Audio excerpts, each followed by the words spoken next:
munaasabad siyaarsada loo soogaasay isla markaana xadhiga laga jiray dhismayaal cusub oo shirkadda xabkaha iyo Frank ee Asli Maydi ka hirgelisay degmada Garadag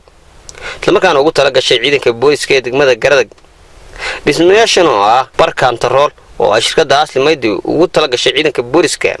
ayaa waxa ka soo qaab galay maamulka heer degmada Garadag Cuwaash oo yeelka waxgaradka haldoorka dhalinyarada iyo haweenka degmada Garadag iyadoo dhamaanba mas'uuliyiintii ka hadlay munaasabadan ay ku nuuxnuuxsadeen ahmiyadda ay u leedahay ciidanka booliska degmada Garadag iyo nabadgelyada bartan kantaroolka ah ee shirkadda Asli Maydi hirgelisay iyagoo in badan ku taamayay isla markaana ciidanka booliska uu seexanayay dhaxanta roobka iyo dabaylaha aan haysan waxay ka galaan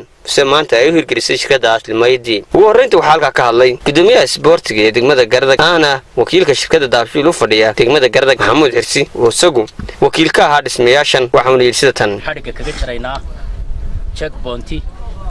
ama stop ay dhistay shirkadda Asli Maydi ayaa maalgelisay oo u dhistay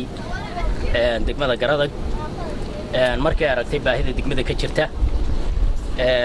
ayaanu ka codsanay shirkadda Asli wayna naga aqbashay shirkadaas markaa waa shirkad gobolka wax badan ka qabatay alxamdulillaah rabbil caalamiin marka xiga waxaanu si mahadnaqayaa dawladeena dhinac walba dalkeena ka aanatay in kastaanay ku badin oo ku buuxin doobiga badhadii daada beerka waad ka jeceshay buu horumar insha Allah wayna siiyo Asli Maydi si gaar ah baan ugu si mahadnaqaynaa waa shirkad maxalli oo reer Sanaaga sanaagna waa laga soo sheekeeyay waxa ay u qabatay waana u sii qaban doontaa hadaan ciidanka booliska waxaan yarbaan ku darayaa codsiyo waxaan ku darayaa saxaafadda halkan ku soo marinaya oo kaga faa'iideysanaya